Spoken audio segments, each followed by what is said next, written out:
Hello tout le monde, j'espère que vous allez bien. On se retrouve une nouvelle fois avec le docteur Arnaud Lambert. Donc merci d'avoir accepté mon invitation. Eh ben, merci à toi, ça faisait longtemps qu'on n'avait pas pu échanger, et puis un sujet qu'on échange beaucoup, et ça fait longtemps qu'on voulait faire cette vidéo, et puis le planning nous ont pas permis de nous coordonner. Exactement. Et aujourd'hui, c'est une autre vidéo sur le collagène. Donc dans cette vidéo, en fait, vous allez avoir une partie qui est très scientifique sur le collagène de façon générale, c'est-à-dire le collagène dans le corps, le collagène dans la peau. On va aussi refaire un petit point sur les suppléments au collagène. C'est vraiment quelque chose qui est très en vogue. Et puis ensuite, le docteur en fait va vous parler de différents types de molécules qui peuvent aider en fait à induire la synthèse de collagène, plus 2 ou 3 données qui seront aussi très intéressantes avec des outils à base de lumière. Et donc on va commencer par le collagène dans le corps. Oui, en fait c'est vrai que le collagène, on en parle sans cesse maintenant, et on lit dans tous les magazines collagène. Ouais. Le collagène, c'est un constituant du corps humain, et finalement ça a toujours existé. Et c'est un combat au quotidien pour nous, puisque en vieillissant, on perd bien sûr ce collagène et il se modifie, et c'est ça qui va engendrer une partie du vieillissement. Et donc il faut déjà bien comprendre ce que c'est le collagène, parce qu'on lit un peu tout et n'importe quoi, et nous, mais ça on est un peu, pas rigide, mais en tout cas on aime bien cadrer les choses, et puis on s'en tient vraiment à ce que l'on sait exactement. Et donc on va détailler un peu tout ça. Donc le collagène en lui-même, je pense que ça, Cyril vous en parle assez régulièrement. Qu'est-ce que c'est? C'est une protéine, et on a plein de protéines dans le corps, mais le collagène c'est une protéine qui est essentielle, parce que c'est sans doute la protéine la plus abondante, qui fait la peau, les tissus, mais quasiment les tissus de tous les organes. D'ailleurs, quand on dit le collagène, on devrait dire plutôt les collagènes, parce qu'on connaît aujourd'hui 29 types de collagène, dont 12 sont dans la peau. Et je vais essayer pour simplifier les choses, imaginez que le collagène, c'est comme un livre qu'on a écrit, et pour fabriquer ce livre, on a besoin de lettres, de mots, de phrases, et tout ça est très ordonné. C'est un peu la même chose. Et que si on change l'ordre des phrases, elles ne veulent plus dire tout à fait la même chose, et c'est pour ça qu'on a aussi différents types de collagène. Vous comprendrez bien que le collagène qui est dans la peau, c'est pas le même qui est dans les os, c'est pas le même qui enrobe les autres organes. Et donc ça, c'est hyper important pour nous. Le collagène aussi, c'est une protéine, mais c'est une protéine qui est gigantesque. C'est une protéine qui pèse 300 kg Dalton. C'est ce que je vais vous donner des slides que j'ai fabriqués pour essayer de le diffuser. On aime bien faire des belles présentations. Et c'est une protéine qui est extrêmement grande. 300 kg Dalton, c'est 300 000 kg Dalton. On n'a pas beaucoup de protéines qui sont aussi grandes, et c'est ce qui va faire aussi sa solidité. Mais ça veut dire aussi que pour en arriver là, le corps fait tout un travail d'orfèvre, et ça lui prend du temps. Et c'est bien régulé. Bien régulé, c'est-à-dire qu'il ne faut pas qu'il y ait d'accro dans la machine, et ça lui prend du temps, ce qui d'ailleurs pour nous, en tant que médecin par rapport à nos patients, est parfois un peu embêtant, parce que à l'état normal, le corps, pour fabriquer de A à Z une protéine de collagène, il met plus de 6 mois. Mais c'est-à-dire que lorsqu'on travaille sur le collagène, même si on accélère la machine, ça prend un peu de temps, et c'est toujours quelque chose qui se fait dans le temps. Et pendant ce temps-là, on perd nous-mêmes notre collagène. On dit souvent qu'on perd entre 1 à 2% de collagène par an, parce qu'on en dégrade plus qu'on en fabrique, et c'est ça le vieillissement, c'est la balance qui s'inverse. Et je pense qu'un point important, et souvent les systèmes en biologie sont vus de façon assez statique quand on sort du domaine de la biologie, c'est que ce qu'il faut que vous compreniez, et ça c'est valable pour n'importe quelle protéine, lipide, sucre, etc. en fait dans le corps, c'est qu'au moment en fait où le corps va en fabriquer, il va aussi en dégrader. Donc en fait en permanence, on a une balance entre ce qu'on appelle la synthèse et la dégradation. Et le processus en fait de vieillissement, c'est quand on va plus dégrader finalement que synthétiser. Et c'est même plus compliqué que ça, parce que dans le cadre du collagène, non seulement le corps va moins fabriquer du collagène, mais la structure dans l'espace et l'organisation de ces différents types de collagène va aussi se dégrader. En fait, le collagène, il faut l'imaginer comme une structure qui interagit entre elles, entre les différents types de collagène et avec tout l'environnement qu'il y a autour. Et lorsque le collagène est de moins bonne qualité, ça joue aussi. C'est-à-dire que pas seulement on perd en nombre de collagène, mais la qualité du collagène est différente. Exactement. Et on connaît des grands processus. Lorsque Cyril vous parle de crème solaire, c'est parce que les UV dégradent la qualité du collagène. Lorsqu'on vous dit de ne pas manger trop de sucre, c'est parce que la glycation du collagène fait que le collagène est de moins bonne qualité, ce qu'on appelle vraiment la glycation. Le collagène se caramélise, donc il n'est plus du tout de bonne qualité. Et donc tout ça induit. Et donc je dis souvent ça à mes patients en disant ça c'est la dégradation normale de votre collagène. Et nous ce qu'on veut, c'est avoir une pompe plus douce, que vous faites toujours une bonne qualité par rapport à votre âge. C'est ça. Ça, c'est un objectif atteignable. Vouloir fabriquer plus de collagène quand on dégrade, c'est impossible à ce jour. On perd toujours la course du vieillissement et on vieillit quand même toujours un peu. C'est ça.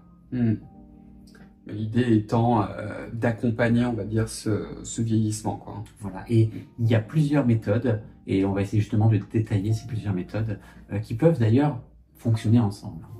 Donc le docteur va en fait vous expliquer que le collagène, étant donné que c'est une protéine, ça veut dire en fait que c'est ce qu'on appelle un polymère. C'est une molécule en fait qui est fabriquée à partir d'éléments blocs qu'on appelle des acides aminés, et on connaît très très bien le profil en acides aminés du collagène. Oui, tout à fait. Donc si je reprends mon image du livre qu'on a écrit, les acides aminés en fait c'est les lettres. Et les lettres, on en a besoin pour fabriquer nos mots, nos phrases, et on doit les mettre dans un certain ordre. Ouais. Et en fait, toutes les protéines sont fabriquées à partir d'acides aminés, mais simplement que pas forcément les mêmes et pas forcément dans le même ordre ou en même quantité. Vous imaginez bien que les mots diffèrent en fonction de l'ordre que dont on met les lettres. Les acides aminés, on les connaît tous aujourd'hui. Il y a deux grandes catégories d'acides aminés. Il y a les acides aminés essentiels et non essentiels. En fait, les acides aminés non essentiels, notre corps est capable de les fabriquer. Et les acides aminés essentiels, on est obligé de les apporter par l'alimentation. Exactement. Donc, comme tout processus, si on n'a pas une alimentation variée, équilibrée, qui nous apporte tout ce qu'on a besoin, notamment tous les acides aminés, ça ne peut pas marcher. Surtout que dans le collagène, il y a plusieurs acides aminés essentiels dont on a besoin, et qui vont même être transformés. Je pense à l'hydroxyproline, à l'hydroxylysine, qui font les liaisons entre les chaînes de collagène. Si on n'a pas ça, on ne peut pas avoir un collagène de bonne qualité. Donc, c'est pour ça que déjà l'alimentation, c'est une base pour tout, mais pour le collagène et pour la peau, c'est important. Et ça nous permettra de discuter après de ce qu'apporte l'alimentation versus des supplémentations. On va en discuter un petit peu par la suite. Et je vous ai mis une slide avec les différents acides aminés qui existent. Voilà, c'est un principe de base de vous dire qu'une alimentation équilibrée est importante. Donc maintenant, on va rentrer un peu plus en détail dans la synthèse du collagène. Donc comme on vous l'a expliqué, en fait, je devrais même dire les collagènes sont des protéines qui sont en fait fabriquées, on dit en biologie, qui sont synthétisées à l'intérieur de cellules particulières. Et dans la peau, ces cellules-là, on les appelle les fibroblastes. Je vous en ai beaucoup parlé. C'est ces cellules que vous trouvez dans le derme. C'est aussi ces mêmes cellules dont leur fonctionnement est impacté lorsque vous ne portez pas de crème solaire, en particulier par les UVA. Alors du coup, ils sont fabriqués comment? Oui, en fait, le fibroblaste, c'est un peu la cellule qui est usine dans le derme. Il y en a un peu dans l'hypoderme, mais c'est surtout dans le derme qu'on trouve cette cellule. Et c'est elle qui fabrique toute la matrice extracellulaire. Donc, c'est-à-dire le collagène, l'élastine, l'acide hyaluronique.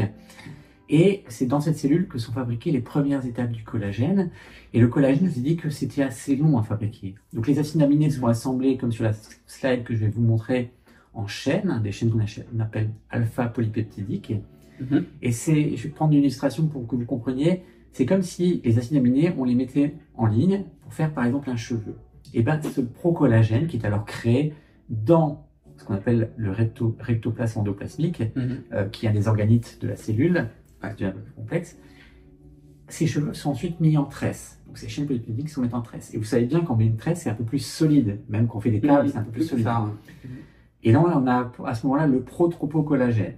Et à ce moment-là, de nouveau, on associe ces chaînes pour refaire un plus gros câble qui est encore plus solide, et ça devient le tropocollagène. Et à nouveau, on réassocie ce tropocollagène pour faire une molécule encore plus solide. Donc, finalement, ce qu'on a fait humainement, de fabriquer des câbles très solides qui peuvent tracter des ponts, c'est ça. Mais la nature le fait déjà un peu naturellement dans la peau pour fabriquer des fibres de collagène qui sont importantes. Après, en fonction du type de collagène, les chaînes ne vont pas être les mêmes, elles ne vont pas être associées pareil. Et d'ailleurs, la taille des fibres et le diamètre des fibres de collagène n'est pas le même selon de quel collagène on parle. Et on va maintenant, c'est prêt, vous parler des types de collagène. Il y en a 12 dans la peau, mais il y en a surtout 4 qui nous intéressent beaucoup, et d'ailleurs même surtout 2. Ce qui est vraiment important en fait de comprendre, la notion que vous devez en fait retenir, c'est que finalement le fibroblast va faire une toute petite unité de base qui va être en fait organisée ce qu'on appelle en superstructure, et qui va de nouveau être réorganisée en une structure encore plus grande à l'extérieur de la cellule. Donc en fait c'est un processus qui est en réalité très complexe, et vous allez voir que les différents types de collagène en fait qu'on a à la fin, ils vont avoir une fonction particulière dans la peau. Et en fait, lorsqu'on parle de stimulation collagénique, pour nous, en fait, ça veut dire une stimulation du fibroblast.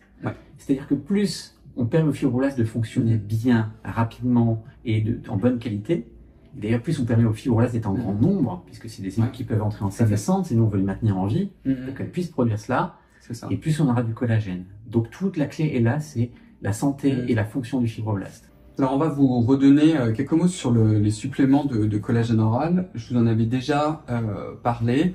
On a maintenant des études, même contre placebo, où il semblerait que la prise en fait de collagène aurait un effet bénéfique sur la peau. Mais il y a encore beaucoup de choses en fait qu'on ne sait pas. Ce que je vous avais déjà dit, en fait, c'est toute la mécanistique, c'est-à-dire qu'en fait, ils ont fait quelques études contre placebo. Ils ont vu qu'apparemment, avec des supplémentations, on avait une peau plus jolie. Mais est-ce que nécessairement, ça veut dire qu'on a plus de collagène dans la peau? C'est une grande question. Et d'ailleurs, tous les patients nous posent la question. Je sais que c'est un sujet très très à la mode, et on n'a pas beaucoup de réponses. Effectivement, il y a quelques études publiées qui montrent un effet qui serait intéressant, mais c'est des études qui sont sur des petits effectifs, qui sont pas d'ailleurs, qui sont assez critiquables sur le plan scientifique, mais elles ont le mérite d'exister. Le premier intérêt de ces études, c'est de montrer déjà que c'est sécuritaire. Donc, au moins, si vous prenez du collagène en bonne quantité, il n'y a pas de danger pour la santé, ça ne peut que faire un plus. Et ça, c'est ce qu'on sait à peu près aujourd'hui. Maintenant, ce qu'on sait moins, c'est quel collagène, en quelle quantité. Donc, on sait qu'il faut quand même une certaine dose. Ce qu'on ne sait pas, c'est est-ce que cette dose, on parle tout à l'heure d'alimentation, elle peut être apportée par l'alimentation suffisamment ou pas. Si on mange des protéines, parce que les protéines peuvent être dégradées en acides aminés par l'organisme, et ben on ne sait pas. Il n'y a pas d'étude, en tout cas moi je ne connais pas, qui a comparé 10 grammes de collagène à manger la même quantité dans l'alimentation. On ne sait pas. Donc, il nous manque plein de données. Ensuite, il y a plein d'hypothèses. En science, on fonctionne par hypothèse lorsqu'on n'a pas des réponses. Une des hypothèses, c'est l'absorption spécifique d'acides aminés. Lorsqu'on dirige un peu notre corps à absorber un type d'acide aminé, il y a des mécanismes préférentiels qui se mettent en place. Donc, une des premières hypothèses, c'est de se dire si on prend les bons acides aminés liés au bon type de collagène, peut-être que préférentiellement, on va fabriquer ce type de protéines et ce type de collagène. Ça, c'est la première hypothèse. La deuxième hypothèse, c'est de se dire, tout ça, c'est un équilibre. Peut-être qu'on peut améliorer les choses aussi en mettant les bons cofacteurs. Je pense à la vitamine C dans le corps. C'est la vitamine C qui permet de fabriquer du collagène. Et il faut aussi apporter de la vitamine C. Et par rapport à ce que je disais là, on parle souvent de type 1, de type 2, de type 3. Peut-être qu'en prenant du type 1, on va favoriser plus le collagène de la peau. Peut-être en prenant du collagène type 2, on va favoriser plus le collagène articulaire. Peut-être que ça, si on veut jouer sur les deux, ça vaut le coup de changer, d'avoir une rotation. Mais est-ce que c'est en même temps ou est-ce que c'est par période? Ça, on ne sait pas. Non. Et puis, est-ce que ça vaut le coup d'en prendre tout le temps ou est-ce qu'il y a des cures à faire? Beaucoup de patients prennent des cures, notamment au moment où nous, on engage des traitements pour favoriser un peu les résultats que l'on fait. Donc, tout ça est assez complexe et on ne sait pas tout. Donc, j'ai pas beaucoup de réponses de plus à vous donner. Je crois que si vous avez envie d'en prendre, ça ne peut être que positif. Combien? J'ai pas encore la réponse du tout et je crois que personne ne l'a.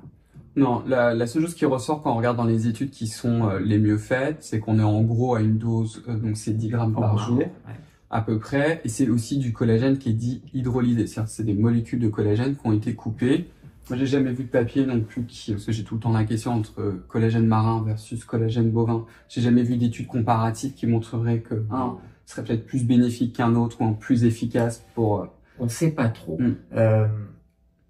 Par principe, lorsqu'on parle de corps humain, on estime que tout ce qui se rapproche le plus de nous est forcément plus efficace. Et que, alors le collagène humain, bien sûr, on ne pourra pas en absorber, mais que les animaux sont un peu plus proches de nous que les végétaux, que les poissons. Et donc, peut-être que le collagène bovin fonctionnerait un petit peu mieux, on n'est même pas sûr.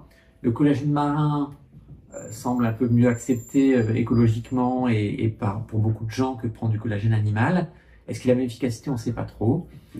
Pareil, il y a des grands débats sur le poids moléculaire. Là, de nouveau, on sait que les muqueuses intestinales, gastriques, elles absorbent préférentiellement certains poids moléculaires. Si c'est trop petit ou trop grand, ça n'ira pas forcément au bon endroit. Et que, généralement, on parle entre 2000 et 3000 kilodalton d'absorption préférentielle. Mais là aussi, c'est pas encore bien équilibré prouvé. Mais c'est des déductions, des hypothèses qu'on fait des connaissances qu'on a sur d'autres protéines et d'autres types de métabolisme. Et d'ailleurs, petit aparté, on parle là de 2000 kilodalton, non, 2000 dalton, pardon, je dis 2000 dalton, et je vous parlais du collagène 300 000 kilodalton. Vous voyez le nombre de peptides de collagène qu'il faut pour fabriquer la grande molécule? C'est énorme. Exactement. Donc, nous, on prend les petites lettres, et notre corps, après, va faire le livre entier. On est programmé pour ça. Donc là, on va vous refaire un focus vraiment au niveau de la peau et en partie d'une structure qu'on appelle la jonction dermo-épidermique, qui est en fait la jonction entre votre épiderme et la couche du derme, qui sont deux structures de tissu exactement, qui sont différents et qui sont très importants, sachant que la majorité du collagène, l'élasticité de la peau, donc ces propriétés en fait mécaniques proviennent du derme. Oui, en fait, lorsqu'on parle de collagène, je disais tout à l'heure, dans la peau, on a certains types de collagène, d'autres sont réservés à d'autres organes. Et il y a deux grandes structures dans la peau où le collagène est hyper important. On vous parle souvent de la peau en épiderme, derme et hypoderme. L'épiderme, vous connaissez bien, puisque pour la cosméto, c'est la cible prioritaire, pour tout ce qui va être documentaire notamment. Et en fait, entre le derme et l'épiderme, il y a ce qu'on appelle la jonction dermo-épidermique, qui fait en fait le liant.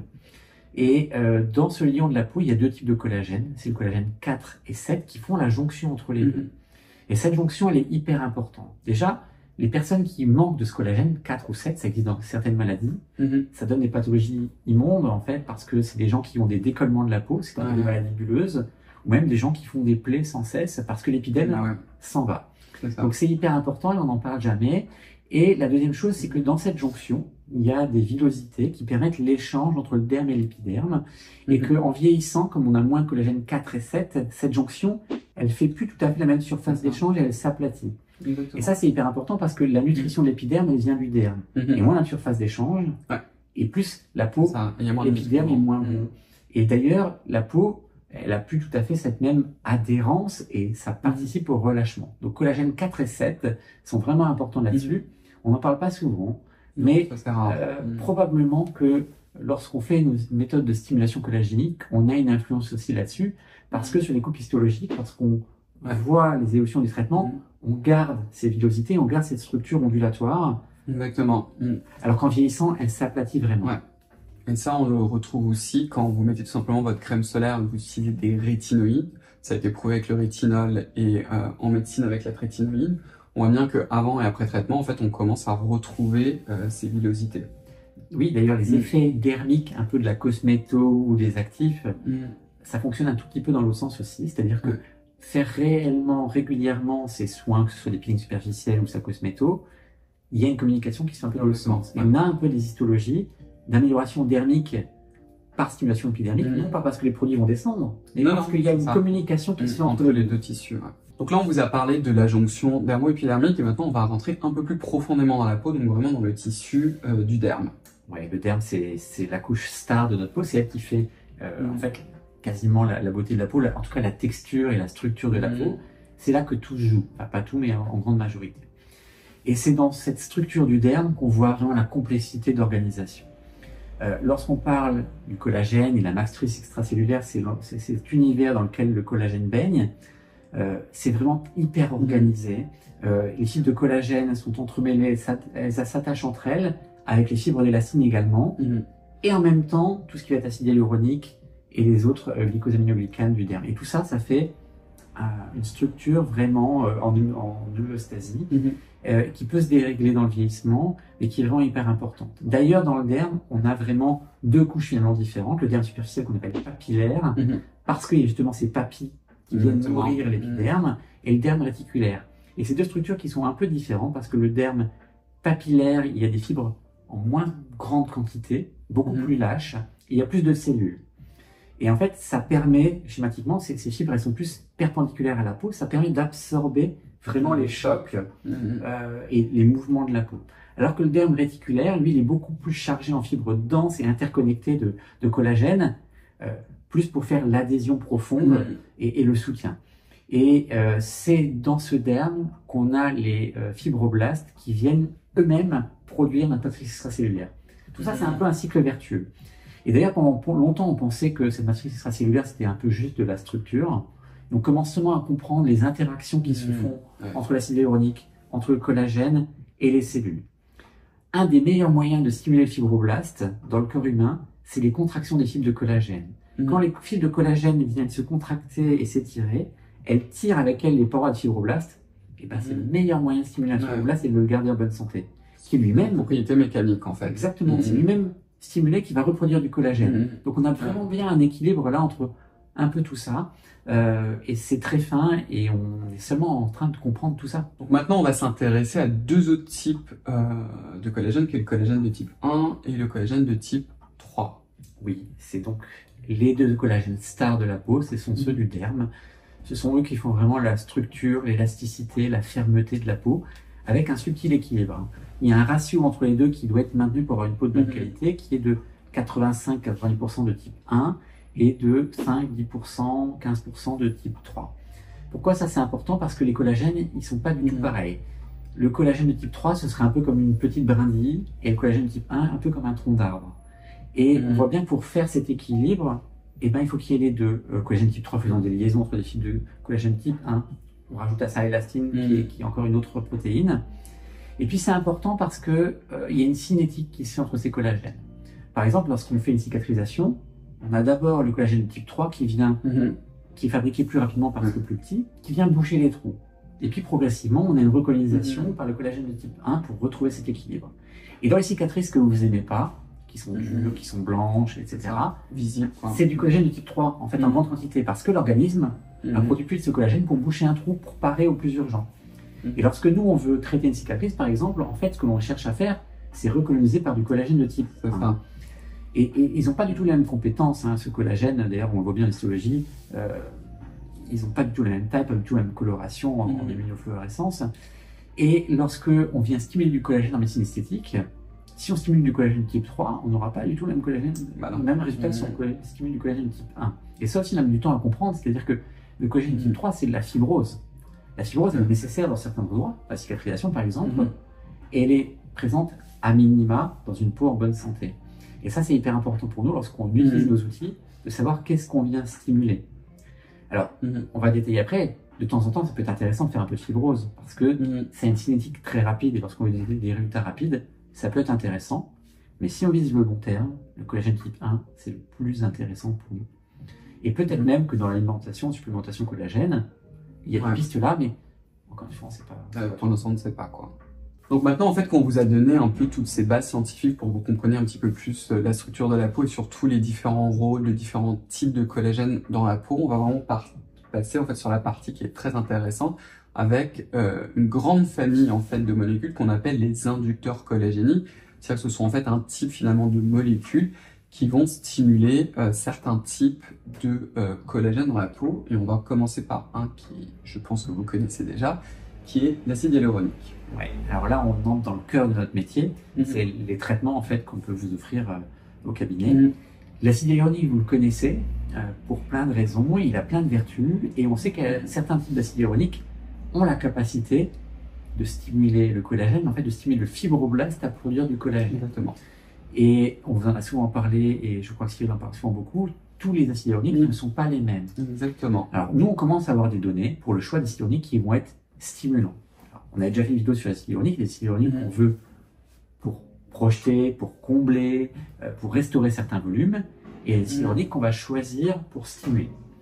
Là, je vous présente une slide, parce qu'on est très basé, nous, quand même, science toujours et preuve, d'un acide hyaluronique qui a été conçu spécifiquement pour pouvoir stimuler au mieux le fibroblast. Et c'est une association en fait de poids moléculaires qui est ingénieusement fabriquée au laboratoire parce qu'il a la capacité d'avoir un bon effet sur le fibroblast à produire du collagène de type 3, de type 1 et de l'élastine. Et quand on compare sur cette petite slide à des collagènes de très petits poids moléculaires ou des collagènes de grands poids moléculaires, et ben on n'a pas du tout la même stimulation. Donc c'est un acide hyaluronique que moi j'utilise assez souvent chez des gens qui ont aucun problème d'urgence, qui ont envie de stimuler à long terme la production de collagène, en fait le métabolisme du fibroblast, qui est cette cellule qui produit le collagène, mais aussi la matrice extracellulaire, et bien faire des injections d'acide hyaluronique dans le derme, c'est-à-dire au contact de là où il y a ces cellules fibroblastiques, ça peut être intéressant pour le stimuler, et là non pas pour décreuser une ride immédiatement, non pas pour restaurer un volume, mais pour entraîner notre peau à fonctionner correctement le plus longtemps possible. Et ce qui est vraiment important pour vous à retenir au niveau de l'acide hyaluronique, c'est que je vous l'ai souvent expliqué, c'est que c'est comme les protéines, c'est-à-dire ce sont un polymère. Donc c'est une même unité, c'est deux unités de sucre particulières, en fait, qui sont répétées plusieurs fois. Et d'un point de vue biologique, en fait, en fonction de la taille de cette molécule, il va avoir des fonctions différentes. C'est ça qui est important. Donc en fonction de cette taille-là, en fait, il y a certaines tailles qui vont stimuler, c'est-à-dire que les fibroblastes vont pouvoir les reconnaître et se mettre à fabriquer un certain type de collagène. C'est un peu comme pour le collagène, en fait, il y a plusieurs acides hyaluroniques. Exactement. Sauf que là, ils sont pareils, c'est juste la taille qui va changer. Et donc, on a des données in vitro de stimulation fibroblastique, où on peut aussi faire des biopsies. Et la dernière chose, on a même des études cliniques avec l'échographie, où on voit le derme qui, au fur et à mesure, s'épaissit. Ça, c'est hyper intéressant pour nous. Deuxième vertu de cet acide hyaluronique, ce type-là, en tout cas, qui a été étudié, c'est qu'il est capable de diffuser dans l'hypoderme, là où il y a la graisse, et d'aller stimuler les cellules souches préadipocytaires. Elles sont assez intéressantes pour nous, parce qu'on découvre au fur et à mesure que dans la graisse, c'est un peu notre source de facteurs de croissance, notre source d'exosomes, notre source de... Tous les outils que la peau va utiliser, ils partent en grande partie parfois de la graisse. Et vous voyez, certaines personnes qui sont trop amaigries, ou qui ont perdu la graisse, et ben la peau perd en qualité parce qu'elle n'est plus stimulée par la profondeur. Exactement. Et les chirurgiens font aujourd'hui parfois des transferts de graisse, non plus pour restaurer le volume, mais pour restaurer la quantité de cellules souches qu'il y a sous la peau. Et ben cet acide hyaluronique de type-là, il est capable un peu de maintenir cet équilibre, même un peu plus en profondeur, alors qu'on a injecté dans le derme, et de maintenir la viabilité des cellules souches adipocytaires qui elles-mêmes vont aller nourrir le derme. Donc ça aussi, c'est des concepts assez nouveaux qu'on commence à effleurer. Et en fait, on comprend simplement que tout fonctionne en équilibre. C'est un peu ça. C'est ça. Mais stimuler la graisse est important. Et on sait que, surtout sur des zones, par exemple, notamment les joues, on a tendance à perdre notre graisse au fur et à mesure. Donc c'est une zone assez importante pour nous à cibler aussi avec certains acides hyaluroniques stimulateurs. Alors, le lien avec le collagène, il est indirect, puisque on va stimuler nos cellules souches dans la graisse, qui vont elles-mêmes stimuler les fibroblastes, qui vont produire du collagène. Exactement. Donc ça, c'est assez intéressant. Alors, on va continuer. On va vous parler des inducteurs collagéniques. Alors là, vous avez parlé de l'acide hyaluronique, mais il existe aussi d'autres familles en fait d'ingrédients qu'on peut injecter dans la peau pour stimuler le collagène. Oui, tout à fait. On en parle de plus en plus, même s'il y en a certains qui existent quand même depuis plusieurs années. On a des actifs qu'on peut injecter à ce moment-là souvent sous le derme, qu'on appelle inducteurs collagéniques. Il en existe plusieurs. Il existe l'hydroxyapatite du calcium, il existe la polycaprolactone, il existe l'acide polylactique. Ce sont à nouveau des polymères qui polyméres sont dérivés de c'était des fils tenseurs, enfin des fils résorbables de les sutures. Et deuxième chose, souvent c'était des vecteurs de médicaments en pharmacie, et on s'est rendu compte qu'ils avaient la capacité à stimuler nos cellules à fabriquer du collagène. Pas tout à fait pareil selon le type, selon la molécule chimique c'est un peu différent, et selon la forme de la molécule chimique c'est un petit peu différent aussi. On a aujourd'hui un spectre d'injectables à notre disposition qui permet de faire ça. Le grand intérêt c'est que quand même toutes ces molécules sont résorbables naturellement par l'organisme. Et donc elles vont pouvoir être dégradées, notre corps va un peu s'en nourrir pour fabriquer du collagène. Je présente souvent ça à mes patients comme un peu un tuteur à collagène. Vous mettez un tuteur pour que l'arbre se construise autour, ben c'est un peu ça. Ça disparaît. Exactement, vous allez pouvoir fabriquer autour de ces molécules du collagène. Ce qui est intéressant, c'est qu'ils ont des propriétés différentes. Pour deux d'entre eux, l'hydroxyapatite de calcium et la polycaprolactone, il y a un peu un double effet, un effet qui scheme. C'est que lorsqu'on l'injecte, ils vont avoir une capacité de volumisation parce qu'ils sont encapsulés avec une carboxyméthylcellulose qui va nous donner un certain volume au début, ce que vous cherchez souvent lorsque vous avez une vallée des larmes ou un pli d'amertume, et qu'au fur et à mesure, ce volume va disparaître et qu'on va se mettre à reproduire du collagène. Et notamment du collagène de type 1, puisque le collagène de type 1, comme il est assez gros, je disais, il fait du volume lui-même, il repulpe un peu les tissus, et puis ça vous donne aussi cette qualité de peau. Donc on a vraiment un effet un peu plus intéressant. La différence avec l'acide hyaluronique, elle est double. Si on parle d'acide hyaluronique stimulant, c'est que lui, par contre, l'inducteur collagène n'est pas hydratant. Et si on parle d'acide hyaluronique volumateur, c'est que l'acide hyaluronique volumateur est un peu plus prévisible et dure plus longtemps. Alors que là, le volume, il va assez vite partir pour laisser place à l'induction collagénique. Donc, il faut être un peu patient lorsqu'on fait ce traitement-là. C'est également restaurer le collagène. Et je vous disais tout à l'heure, fabriquer du collagène, selon le type, c'est pas tout à fait le même résultat. Dans ces inducteurs, on a des inducteurs plus de collagène de type 3 et plus de collagène de type 1. Si on a le temps et qu'on veut prendre vraiment en avance les choses, on essaie de fabriquer le plus possible du collagène de type 1. Et pour faire du collagène de type 1, il faut être non inflammatoire et en fait, il faut avoir des sphères parfaitement lisses.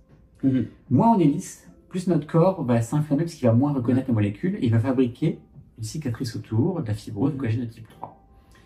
Et ça, c'est des inducteurs que je préfère choisir pour des zones du corps qui ont un relâchement important. Ouais. Et on est obligé de mettre de la fibrose pour tenir le tissu, parce que sinon, on s'en sort jamais. Ouais. Finalement, quand il y a des relâchements du genou, de l'ombilic, c'est important d'être parfois un peu agressif, surtout si on veut aller vite. Si, par exemple, vous avez 30 ans et qu'on veut prendre le temps, et ben, un collagène totalement inflammatoire, c'est plus intéressant, on maintiendra plus longtemps la balance. Donc, chacun de ces inducteurs, il a ses qualités et ses inconvénients.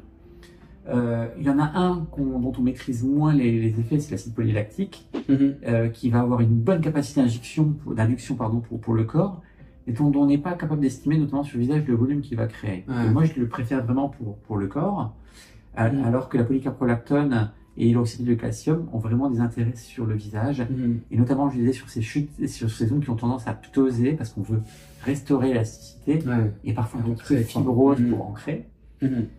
Et puis parce que, au fur et à mesure, on va quand même repulper les tissus sans arrondir, sans alourdir. Donc ça, c'est intéressant. C'est différents types de molécules. Et puis, je vous disais qu'il y a un double effet aussi de stimulation par la molécule. Toutes ces molécules, donc je mettais sur les slides, intrinsèquement, chimiquement, elles stimulent le fibroblast ou d'autres cellules à fabriquer du collagène.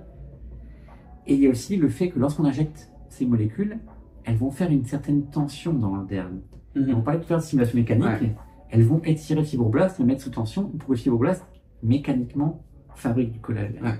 Donc c'est assez complexe, mais en fait on a plusieurs voies de stimulation du collagène, du fibroblast avec la même molécule, et ça c'est intéressant.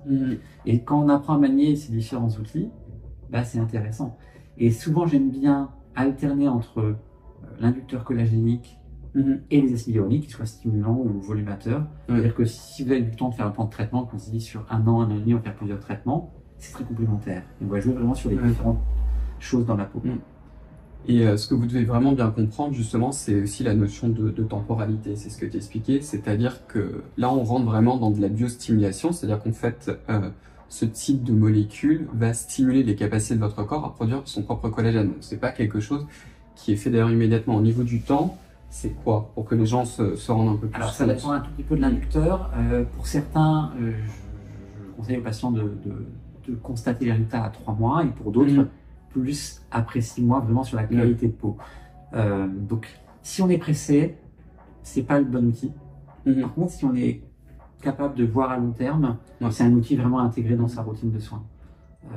Et malheureusement, on peut pas aller plus vite. Et notre corps a besoin de temps pour fabriquer le collagène. Et c'est comme ça. Et j'imagine que tu peux faire ce qu'on appelle une combinaison aussi de traitements. Alors, on fait des combinaisons de traitements. Simplement, on ne peut pas tout faire en même temps pour des raisons de sécurité. Il y a des choses qu'on peut combiner en même temps et d'autres dont on est obligé de d'espacer. Parce que ces inducteurs collagéniques, pour bien fonctionner, parfois, ils ont besoin d'être dans un univers qui est stable. Et si on vient le modifier, on peut avoir des réactions inflammatoires qu'on ne veut surtout pas avoir. Alors que dans d'autres cas, la combinaison est plutôt favorable et ça va dépendre de l'inducteur. Ça va dépendre aussi de la zone de traitement. D'accord. Et encore une fois, comme pour beaucoup de traitements, on est beaucoup plus chanceux sur le visage que sur certaines zones du corps, parce que sur le visage, on peut se permettre beaucoup plus de choses. Donc on vous a parlé maintenant de toutes ces molécules qu'on peut en fait injecter pour stimuler le collagène, mais il n'y a pas que ça. Vous avez aussi beaucoup de techniques qui sont vraiment à base de lumière. Oui, de lumière ou d'énergie. Il y en a plusieurs, et l'effet thermique et l'effet de la lumière permettent également de stimuler le fibroblast.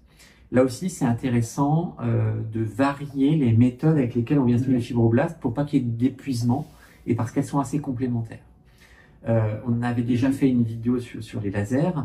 Il y a plusieurs types de lasers et tous peuvent avoir un effet sur le collagène. La première slide que je vous montre aussi, je l'aime bien parce qu'elle est assez unique avec BBL qui est un filtre de lumière, et notamment la lumière rouge et infrarouge qui est très concentrée sur BBL a montré des effets sur le collagène. Alors, ce qui est intéressant, c'est que c'est pas qu'une production de collagène, c'est plutôt une réorganisation du collagène. Et tu disais tout à l'heure, c'est important de voir comment il est organisé. Si vous avez 10 brindilles de collagène les unes à côté des autres, c'est un peu comme une Mikado, ça n'a aucun intérêt. Par contre, si elles commencent à s'interconnecter, bah, c'est hyper intéressant pour la qualité de la peau.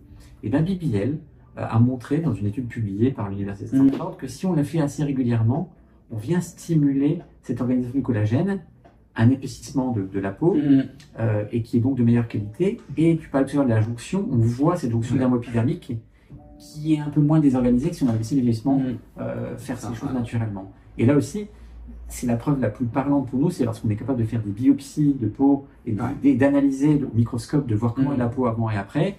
Bah, c'est ce qui a été fait, c'est intéressant. Et l'unicité aussi de ce traitement-là, c'est que les chercheurs, on lit souvent des études, mais il y a des chercheurs fondamentalistes c'est vraiment très complexe même pour nous à comprendre. Ils ont été analysés un peu comment les cellules de la peau s'expriment. Et on voit que les cellules de la peau s'expriment par des protéines, des ARN notamment. On en avait déjà parlé, des ARN messagers, codants ou non codants. Et on voit que, bien sûr, une cellule de peau jeune et une cellule de peau plus âgée s'expriment pas de la même façon et produisent pas la même chose, même au niveau moléculaire le plus petit. Et les chercheurs, ils ont montré qu'en faisant 2 à 3 séances par an de filtre lumineux BBL, et ben les cellules se mettent à s'exprimer un peu plus comme une cellule jeune. C'est-à-dire que ce qui était surexprimé devient un peu moins, et ce qui est sous-exprimé devient un peu plus. Exactement. Et ça aussi, c'est publié. Et c'est à ce jour la seule étude qui a étudié ça, et qui est assez bien faite, mais qui, si vous aimez lire les choses complexes, allez-y, mais même pour nous, c'est assez complexe à lire. C'est des techniques, je vais vraiment vous dire 2 mots dessus. Alors, je vais regarder, c'est soit ce qu'on appelle un transcriptome, soit ce qu'on appelle un RNA-seq. En fait, c'est un type de technique que moi je faisais régulièrement en fait au laboratoire. En fait, vous prenez, donc là ils ont pris 2 échantillons de peau avant et après ces séances de BBL.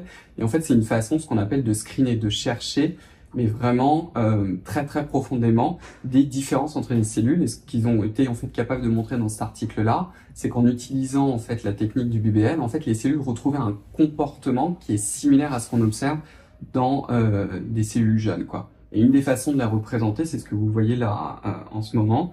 C'est-à-dire en fait, ce sont des associations de gènes qui sont groupés ensemble, et plus vous allez en général vers le jaune, plus vous en avez plus vous allez vers le bleu, moins vous en avez. C'est en fait, on compare des groupes. Tout ça, en gros, c'est pour montrer qu'avec ce type de traitement, vous avez des cellules qui retrouvent un comportement un peu plus jeune.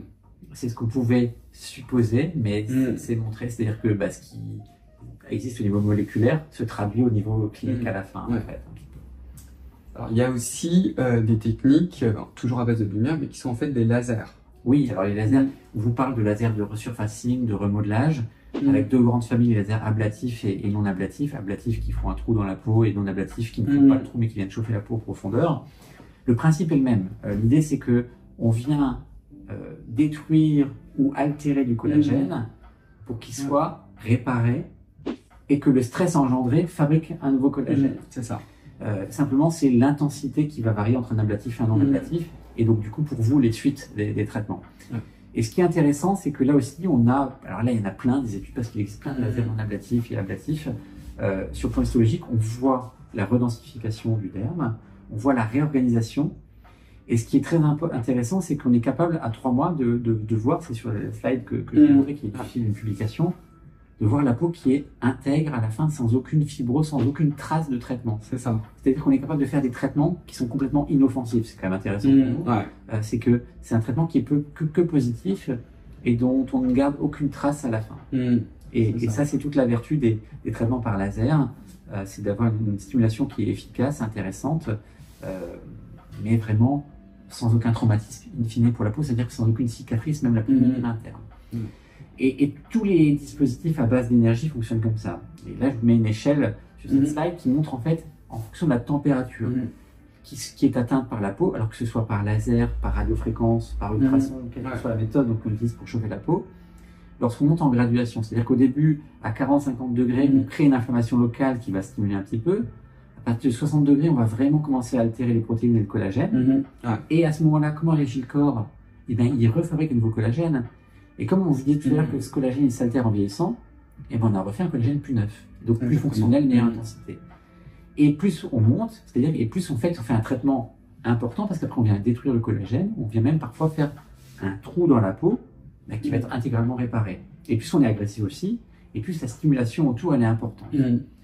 Et lorsqu'on chauffe beaucoup la peau, on fait une vaporisation, le trou dans la peau, mais autour il y a des couches de coagulation, de stimulation, et tout ça est dégressif. Et on raisonne en fait en volume de peau qu'on a traité dans une séance. Jusqu'à un certain point, je disais qu'il n'y a aucune trace. Bien sûr. La seule limite, c'est que si on a traité la peau, à un moment, il ne reste plus rien. C'est-à-dire que la limite, c'est la capacité de cicatrisation de la peau. Pas cicatrisation, c'est même peut-être un oiseau de régénération. De régénération, tout à fait. Voilà. Et donc tous ces outils, acide hyaluronique, inducteur collagénique injectable et laser, peuvent fonctionner en synergie parce qu'ils utilisent des voies différentes de stimulation du fibroblaste et donc de production du collagène. Et souvent, ces synergies font de meilleurs résultats que si on va utiliser un seul outil. Bien sûr, ouais. Et aussi, quelque chose qui est très très important, c'est n'oubliez pas que toutes ces techniques-là, en fait, vous avez un aspect qui est purement préventif, c'est-à-dire que vous pouvez choisir de les faire exactement comme les cosmétiques, comme mettre une crème solaire tous les jours pour en fait prévenir, pour pouvoir continuer à stimuler votre collagène sans forcément changer la physionomie de votre visage. Comme vous avez aussi tout un aspect qui va être vraiment, qui est un aspect en fait rajeunissant, où là vraiment on va venir corriger certains signes de l'âge que vous pourriez ne pas aimer. Alors c'est ce qu'on essaye de faire à chaque fois dans une certaine mesure, c'est que tous les traitements qu'on fait, il y a un côté effectivement un peu correctif, parce que la majorité des patients à ce jour viennent encore pour corriger quelque chose. Il y a le côté prévention, et puis il y a le côté un peu embellissement. Lorsque vous venez nous voir, souvent vous voulez vous trouver mieux après. Et un bon traitement, c'est quelque chose qui arrive à faire un peu des trois. Alors, parfois, on peut le faire à plus ou moins un certain degré. C'est sûr que si vous avez 25 ans, on fera plus de prévention que si vous en avez 70. Et puis parfois, il y a des limites techniques qui font qu'un traitement ne peut pas tout faire d'un coup. Et c'est pour ça qu'on est amené à combiner différentes techniques pour jouer sur les trois versants. Et en plus de ça, on parle d'induction collagénique. Et dans nos techniques de médecine esthétique, il y a aussi d'autres choses qu'on peut faire que l'induction collagénique. Mais l'induction collagénique est vraiment quand même au cœur du réacteur pour la peau. Tout à fait. Bah, écoute, merci beaucoup. Merci à toi et puis merci à vous. C'est un sujet très intéressant. N'hésitez pas, si vous avez des questions d'ailleurs, à les transmettre parce que je vois en consultation un par un les patients, ils avaient tous des questions et surtout sur le collagène. Et voilà. Et pour un petit mot sur le collagène oral, parce que tout le monde me pose la question, probablement que ça aide. On ne sait pas encore quelle est la meilleure méthode. Et sans doute que lorsque on fait un traitement de médecine esthétique, c'est peut-être plus intéressant de le prendre à ce moment-là qu'à une période où on n'en fait pas, parce que vous donnez un peu le substrat à la peau pour obtenir l'effet que nous, on veut avoir. C'est ça. Donc, si vous avez la moindre question sur ces différentes techniques, etc., je vais vous laisser l'Instagram du docteur Arnaud Lambert, sur tout ce qui est question d'ordre médical. Ce n'est pas à moi c'est pas à moi qu'il faut les poser, quoi. Concrètement. Donc, écoutez, en tout cas, merci beaucoup. Merci à tous. J'espère avoir répondu à la maximum de questions. On vous refera d'autres vidéos. Donc, en attendant, si vous avez apprécié cette vidéo, je vous invite à me donner un pouce bleu. Vous pouvez laisser vos commentaires. Les questions d'ordre médical, elles sont pour Arnaud. Puis, écoutez, on va se revoir très très vite dans une prochaine vidéo. Et comme toujours, prenez bien soin de vous. Au revoir. Only knows, only knows.